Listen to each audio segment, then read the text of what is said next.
આરોગ્ય પ્રધાન પ્રફુલ પાનસેરિયાએ ઓરણા પીએચસીના ઓચિંતા નિરીક્ષણ માટે પહોંચી ગયા હતા. નિરીક્ષણ બાદ તેમણે સ્ટાફની કામગીરી અને સ્વચ્છતા જોઈ કામગીરીને બિરદાવી હતી. કામરેજ વિસ્તારમાં આરોગ્ય વિભાગની કામગીરીને લઈ સક્રિયતા જોવા મળી રહી છે. આરોગ્ય પ્રધાન પ્રફુલ પાનસેરિયા આજે બાય રોડ પસાર થઈ રહ્યા હતા ત્યારે અચાનક તેમણે કામરેજના ઓરણા પીએચસી સેન્ટર પર પોતાનો કાફલો રોકી ઓચિંતું નિરીક્ષણ હાથ ધર્યું.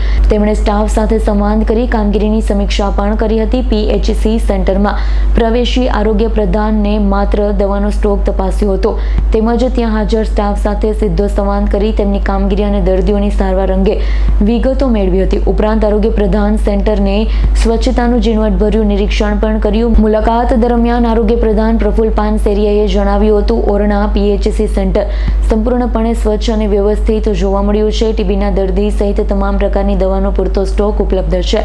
સ્ટાફની કામગીરી અને દર્દીઓ પ્રત્યેની તેમની સંવેદનશીલતા જોઈ હું પણ ઘણો પ્રભાવિત થયો છું. ગુજરાતનું આરોગ્ય વિભાગ નવી દિશામાં આગળ વધી રહ્યું છે. હું આશા રાખું છું કે દરેક પીએચસી સીએચસી સેન્ટર આ રીતે સ્વચ્છ અને દર્દીઓની સેવામાં સક્રિય રહેશે.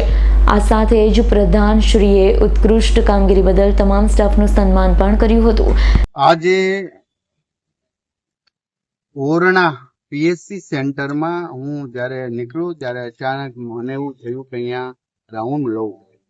મારા આરોગ્ય પરિવારના કર્મચારીઓ, ડોક્ટર અને પ્યુનથી લઈને બધા અહીંયા હાજર હતા.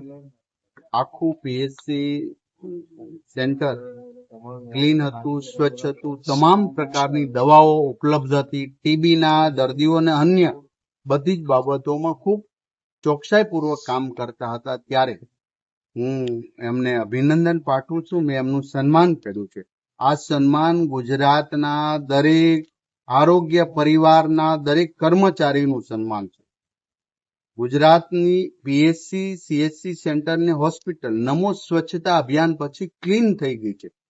ગુજરાતનું આરોગ્ય વિભાગ નવી દિશા તરફ જઈ રહ્યું છે. ત્યારે હું આશા રાખું દરેક પીએચસી સીએચસી સેન્ટર આ જ રીતના ક્લીન, હું ગમે ત્યારે જાઉં આ જ રીતની વ્યવસ્થા મને મળે તો હું એમને અભિનંદન આપતા રોકાઈશ નહીં. મારો પટ્ટાવાળા પ્યુનથી લઈને સર્જન સુધી, સચિવ સુધી દરેક આરોગ્ય પરિવાર એક પારિવારિક ભાવનાથી ગુજરાતના આરોગ્ય વિભાગને નવી દિશા તરફ લઈ જઈ રહ્યા છે. ત્યારે હું મારા કર્મચારી પરિવારને અભિનંદન પાઠવું. દિનેશ પટેલનો રિપોર્ટ, S9 ન્યૂઝ, કામરેજ. અમારી તમામ માહિતીથી અપડેટ રહેવા માટે જોડાયેલા રહો S9 ન્યૂઝ સાથે.